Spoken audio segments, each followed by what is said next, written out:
Okay folks, so we've got a nice sunny day today, so I'm going to break from the barn. Saturday as well. Getting over a bit of a bee sting as well, or it might have been a hornet actually, but look. So my whole hand swelled up, all last night was here, but it's gone down now. So you've got to be careful in big bees or big hornets. Anyway, so what we're going to do now is I'm going to stack all the timber that's over this side in the round. I got a bit of inspiration from my friend Lionel across the road. He's done a smaller one but high, but I'm going to do a wider one which is 8 foot across. So all I've done is measure 4 foot from a post in the centre, whacked it in, put a line marker on here, and then walked around and sprayed the line in a circle, so it's like a compass if you like. And then I've laid the first row in long ways like this, and then I put the ones on the inside tipped up, so they're tipping up like that all the way around. So it generally wants to tip the whole thing inwards. I'll come up to about yay high, whatever it is, and then I'll start to fill up the centre. It's a better way of stacking wood for the winter, and then I'll put a tarp over it and tie it down. I'll put some sheeting underneath, some corrugated sheeting, and hopefully if any water goes under there, it will run under and away underneath, rather than, here we've got a wasp on me now, so rather than sit there and make the wood wet. But at worst scenario, your bottom row gets wet, but it shouldn't, hopefully. So I want to take this dangerous pile away here, which is not dangerous to us, it's more dangerous to Chesney. Yeah, this pile, because she keeps going inside under the tarp and they keep falling down, so we've got to be careful. So I'm going to put this up like this. And the other reason is I've got 2 fantastic oak beams there that are massive. They're like 300 by 300 or 12 inches by 12 inches roughly, might be a bit bigger. And I've now decided, rather than pour a concrete lintel in there, over there, I'm going to put 2 oak beams side by side at 2.1 meters long, clamped together, and then that will be the same width as the wall roughly, maybe a little bit smaller, but I'll make it come to the outside, and it will be keeping in tradition. It will keep that barn, you know, with the wood that come out of this house, which is hundreds of years old, going back into the barn. So it's a win-win situation. So I'll be able to get to these beams here, cut them up to sizes and put them in.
Okay folks, so that's finished now. So I can now get to this beam. This beam here is about 7 meters long, and I need 2.1s out of that. So I'm hoping I can get it, you know, out of the best bits, because it's a little bit gnarly at one end. If not, I might have to attack the other beam, work out a bit there, but it doesn't look like I can get much out of that. But I've cleared all the timber off now, and it's all in this pile. So I've made it in a round. It's 8 foot wide, so the well, not the circumference, the radius, oh no, there we go, now I've lost the diameter. The radius is the centre, is 8 foot, and it's about 3'6" high. So that is a cord of timber, or 3 stir. And now I'm going to put some tins on that, because we don't need to dry. It is dry already. It just needs to be kept dry. So we'll get that. We'll get another lot of this as well, and then obviously with that stuff we're drying ourselves over there. Okay, I'll probably start bringing it over here in the winter, making another spot here and start building them up. And they look quite pretty, really. They look a little bit more attractive, and we're in the round like this, and also they're a lot safer because the dog won't go inside them now, because she's hunting all the time. She's a ratter, and she gets in all the little crevices and all that, and a couple of times these have fallen off, a few of these, and she's under it. Good morning, folks. So crispy, sunny, autumnal morning. Yeah, it's a bit cold today, a little bit chilly. Had no summer of any, anything to say for. But I'll tell you what. So look, that looks nice now, doesn't it? Look, put the tins on that, nice and tidy away. Stops the dog going inside. But my next job now is this beam. So you can see I've struck a red line across it. I'm going to face it and then face it again that way. And I've got two of them. I've got another one over the back there I'm going to sort out to go behind this. I'm now not going to put no concrete in the lintel in the barn. Let me just point to that. Over there, the doorway's going over there. I'm now going to utilise these beams because they're solid oak. They're heavy. I couldn't lift that on there. I had to get the digger to put it up. I can manipulate it, but I can't lift it off the ground. Anyway, that's 2.1 metres wide, and it's 12 inches by 12 inches. Thought it was... Oh, sorry. No, it's bigger. Let me just go and get a tape to show you. So, what we got here? Let's get the tape. Sorry, I've got... So it's 13 by 13 inches. Okay, just over. Solid oak beam. That's going to be faced with a chainsaw now. I've chainsaw it that way and that way. I've put an old chain on because I'm probably going to hit some little nails or something.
Nope, plenty of oil.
So I'm going to attempt to move this one.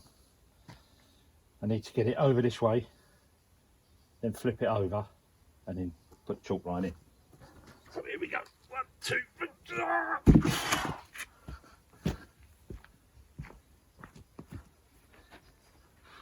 1, 2. Now I need to cut this top off. There we go. Now pin a line through there. I'm going to put the chalk line.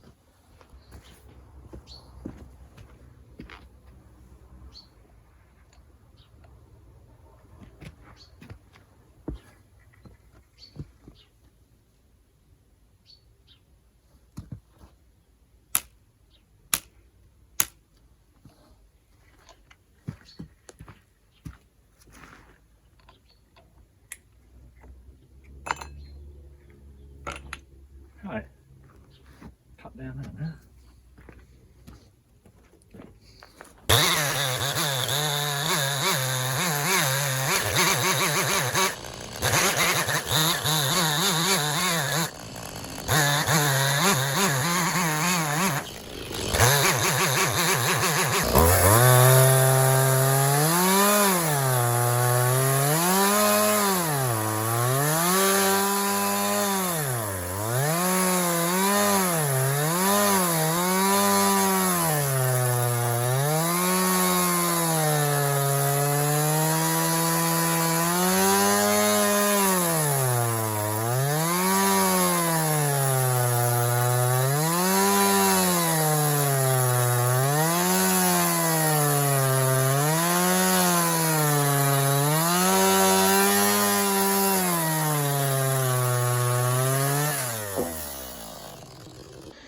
So we've got one face and one underneath, and that's all we'll see. The rest is hidden behind the wall. I'm not going to bother dressing all that up. I'm just now going to just tidy up these little lines and that a little bit, make it a little bit nicer, and then crack on with the other beam. But you don't need to see that. So there'll be 2 lovely oak beams for free, taken out of the property over here. Oh, a couple of years ago, me and my son, to replace them with some other beams, and they're quite solid. That was quite hard to get through, actually. Old oak is always harder to cut than fresh oak, but yeah, it's going to look good.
Yeah, there you go. So what I'm going to do is I'm going to round this over. Okay, then we've got bishop's hat there, and then a round over, and then I'll run that out, groove that as a chamfer all the way through, just to give a little bit of detail to the beam when you walk in the barn. Hopefully that'll look nice. I'll bring you back in a minute and show you when it's finished. I don't know where you came from, but this road is yours to trail, made to mold into a song that sung before. So you found the beat, the melody, the words to lift your soul.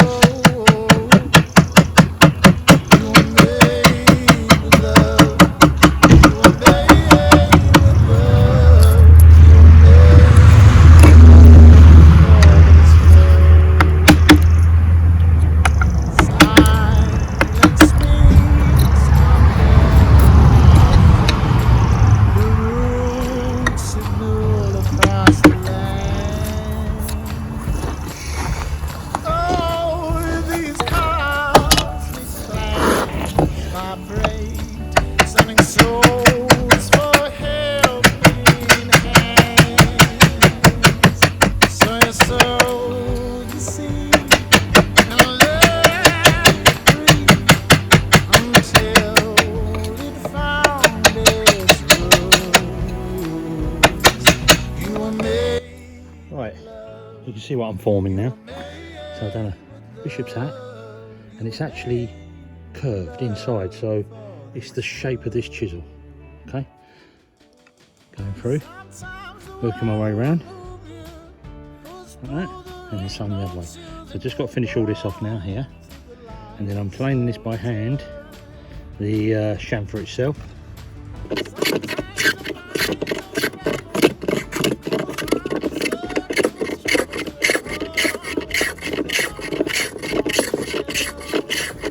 Lovely sound, isn't it?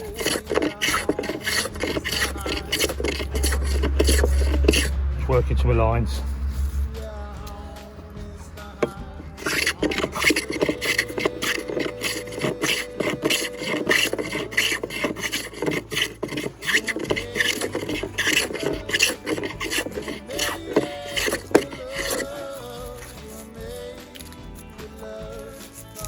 Thick shavings. First of all, get me down there.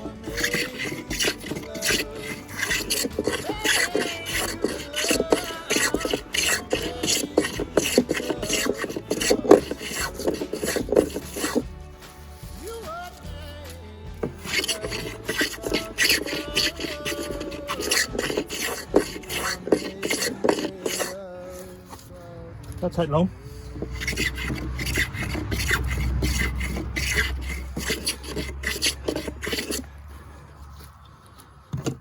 So, nearly there now, just got to get a little few bits out. Remember though, this is a beam, so it doesn't have to be perfection. But it'll go chamfered like that till the end there. You'll have a little bullseye stud at the end there. And then a little bishop's hat mitre, if you like, or mason's mitre. Yeah, and that the same will be on this side, but I got this side finished. Couldn't help myself, I had to fill the holes in the end, doing it with a long grain, so I'm just going to let these go off and then I'll shape them so they're flat. Same with this end.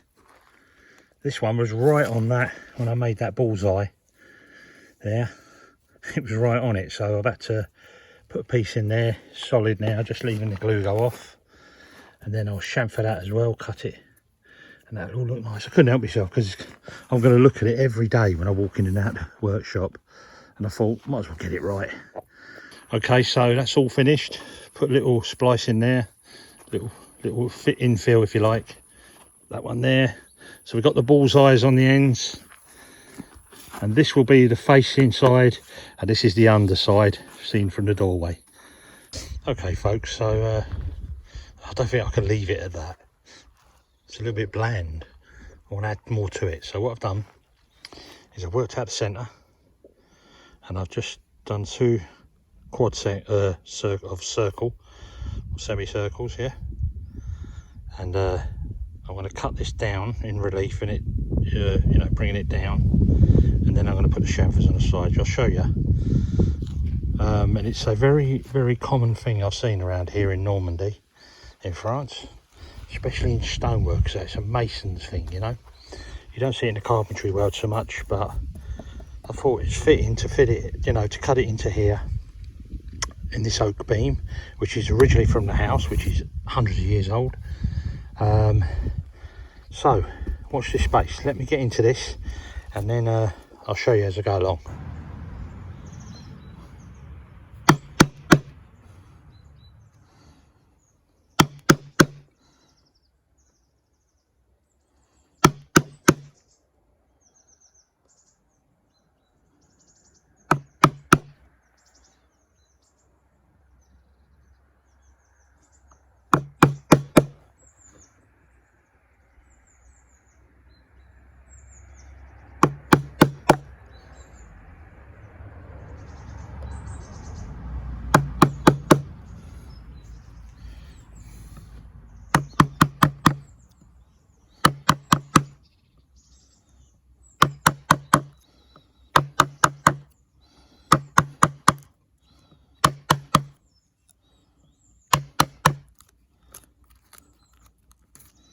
So I'm going to work my way down till I get right down to here, about 2 inches deep. So it's going to take a while.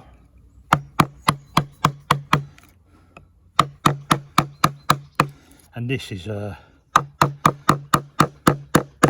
very old oak, and it makes it extremely hard. I've got extremely sharp chisel here, and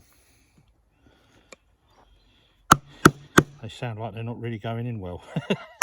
But that's to do with the oak itself, yeah. So you can see what I'm trying to achieve. I'm just pulling it out.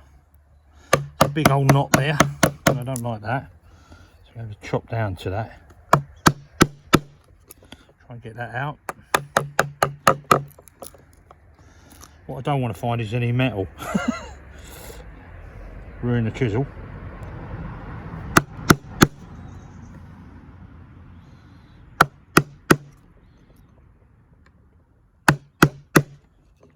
You can get the shape of the thing, how it's going to be. And we see these and all the ancient houses here, the old houses. Now whether this is a medieval design, or it might stem back from the Vikings when they were here, or they are here still obviously, but you know, it might have been the design in the Viking thing, because I have seen similar to this in Viking buildings in Norway and that. You see similar sort of shapes to this, but it's probably going to be French. But if you know, if you're out there and you know, then tell me. But you normally see it in masonry now, but there might be evidence of it in wood if there's any about from that age. But anyway, I'll crack on, work my way down. I've got to work my way down to here, squared off first, and then I chamfer.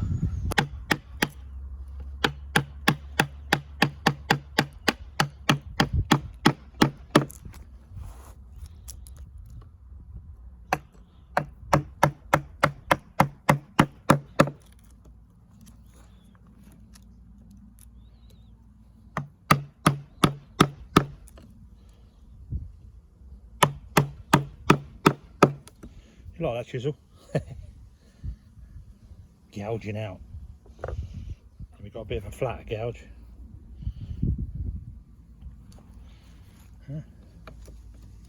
Just to get the timber out quickly, as quick as possible.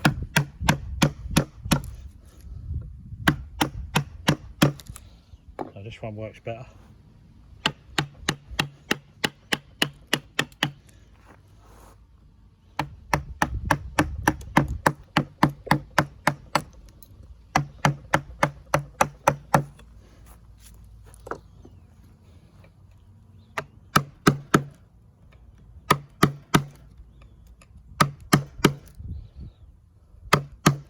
It's actually not a bad bit of oak to work this. Just think the last man working this bit of timber was probably 200 or 300 years ago. Because this used to be, this was one of the beams where the what's it? What do they call it? Not furnace. We used to make the nails on the. Oh, I forgot. But anyway, smithy is it? I don't know. Smithy. Not sure. You'll correct me. But soon work my way down, and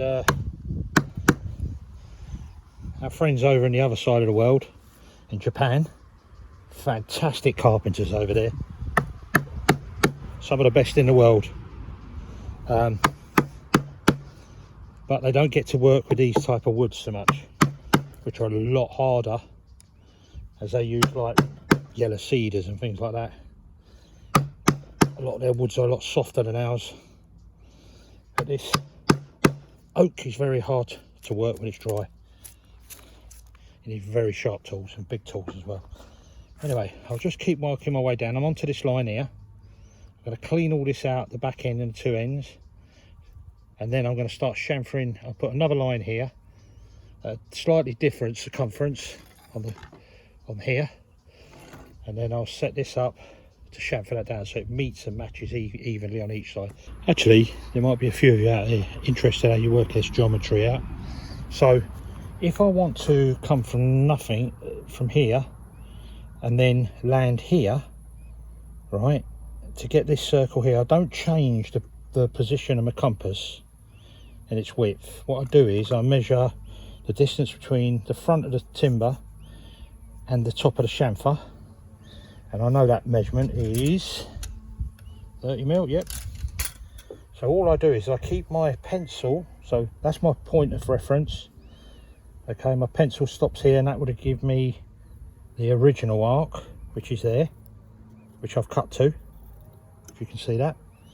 Right, so what I do is I keep my pencil on its position. I now move this 30mm away. So I put my tape on there, and I move this 30mm, or what, just there, just a little bit more, there, 30mm. So I move that to 30mm, push my compass in, and then I check that, and that does meet with the top end of the chamfer now, not the bottom end of the chamfer. And then I strike my line, which was already on there. I've done it already, but I thought you might be interested in that. And then all I do is I put this on here, I reverse, keeping the pencil in place this time, back to where my original position is there, which would have given me this first line again. Okay, but now this, what I do again, I just leave it on its position there, the pencil this time, not the pointed end. I move it over 30mm, I've already marked it, which is there, and then I strike this line, which takes me to the top of the chamfer again. Okay, and that's how you mark that out from that. I mean, it's only basic geometry, I know. I'd never done one of these type of cuts before, but it's just, you know, as long as you know, then you know. So what now I do is I chamfer that down to the bottom here, and these are my reference points here, here and here. So let's crack on. Okay, with just a couple of chisels you can go from that to that. You might not pick it up properly, but it is actually curving round and chamfering down at the same time to a point. So it takes this chamfer here into account and then carries it on round, and it's chamfering round all the way into this point here. It's a lovely detail. I keep seeing this in France and I really do like it. So now I've got to do this side, okay, but I just wanted you to see where we're going to, and then I'll finish this base here, just tidy this up. And that's what you'll see when you come up to the workshop. You'll see that little detail. Wait. Oh, I've got to move some chisels, one sec. So you'll see this little detail here, which I call a bullseye, because it's protruding like a bullseye. Look, let me just show you. Okay, any splits like this is defects in the timber, so there's nothing I can do with that. I can go around that, that's all I can do, and just be gentle. And then the bishop's hat, I call his a bishop's hat, chamfer. And then there's a repair I just whacked in there just to carry that on, because that hole looked awful. And then you'll see as you come up to the centre, that'll be dead centre. You'll get, let's get an overview for you. so you'll get that sort of a view as you walk up. And I think that's a nice detail, and it sort of ties in with the age of the barn, so it's not taking any character away from it. It's enhancing it, if you like. Tell me what you think. Anyway, I'll probably show you this, film you this bit, just me ogging it out, and then tell me what, you know, give me your thoughts on it. What do you think of it?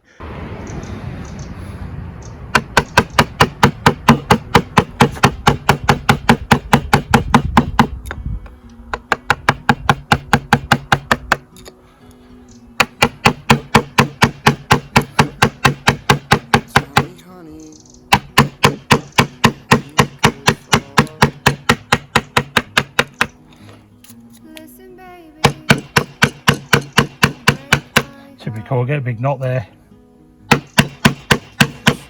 Can cause problems.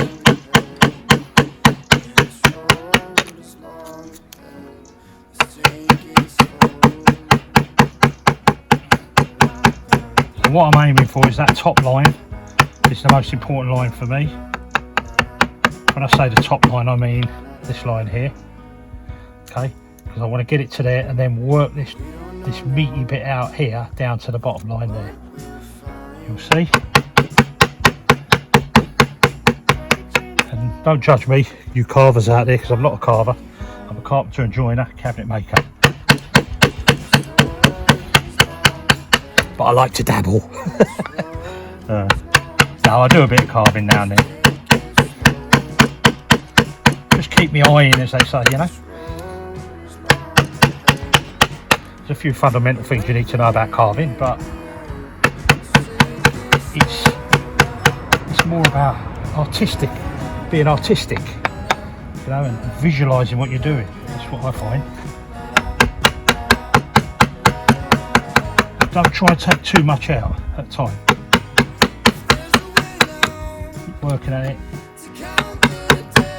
And the biggest key factor to this is sharp tools. Sharp tools are half the job. If you've got nice sharp tools, you're halfway there. And my old saying is, the sharper the tool, the safer the tool. I'll let you work that one out.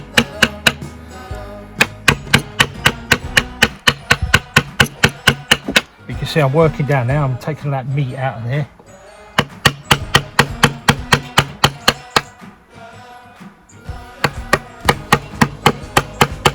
So I have to be a bit careful here. Be nice and gingerly, as they say. Don't even know what that means, really.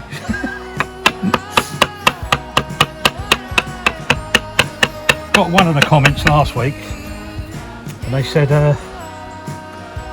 what was it? I like that expression. I'm going to use it in future. It was to do with measurements. So I always shout a measurement if I can remember in millimeters and in imperial. I'm an imperial man. I like to measure in imperial, in English imperial, and I find it much faster. And I'll explain that one day on a tape for you. It's a much faster way of measuring than it is in metric, but I'll explain that how I do that one day for you. But they said, I like the fact that you said the millimeters, and then you said it, and in old money, it's, that's what I call it. But I think sometimes the old ways is the best ways. Well, most cases are.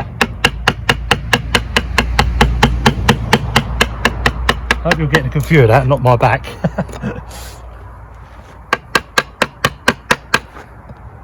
So we're getting close now. And I'll get to my line in a minute. I just want to get a bit more out. I want to straighten this edge up here a little bit.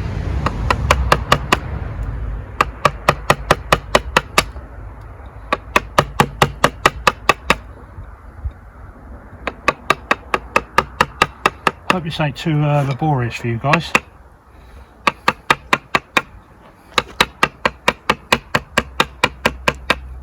I hope I ain't talking too much. Keep getting nagged at. Talking too much. Tell you what, when I was in college learning, if my tutors never talked to me, I would have learnt nothing. Not that I'm out here to teach you anything, I just wanted to show you my life, mine and Tracy's life, what we do. We tick along with the motions of time, just doing things, enjoying our lives to the best we can. That's what it's all about. You only get one go. Make it the best you can. Or say you've done everything as much as you can anyway. I've tried everything, that's what you say.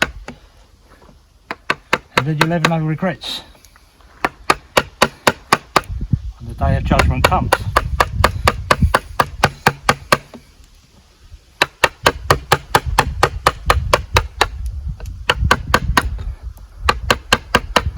Okay, now we're getting close, alright? So get that nice smooth edge. And what I'll do normally is get another chisel. I've got two of these, different sizes. Okay. Got a bit of glue on that from yesterday. But I don't really use this one much, only just to clean out in there. And then to get this one, and I'll just go over the high bumps. If I can feel them, there's little high bumps, and I'll just work my way around them. Just scooting them down. Okay, and then work into this line as well. Pretty much nearly there now. That big chisel you saw me using, that's very sharp, and it's does a nice job for me. Getting the timber out quick, but also getting it quite smooth as well. Now I've just got to clean up this bottom line. A little bit there. There's a couple of bumps there, but they're bigger, so I'm going to do this with this.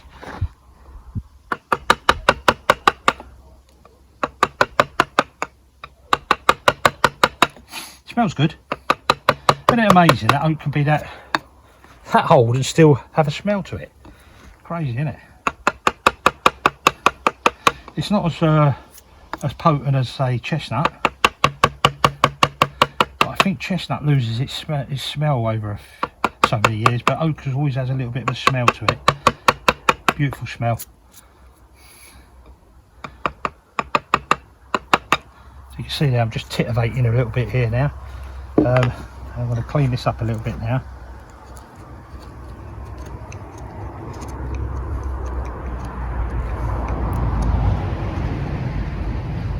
Anyway, I'm going to work on this little area here, and then I'll bring you back when that's finished, alright, because it takes a while. So there we go, folks, that's finished. I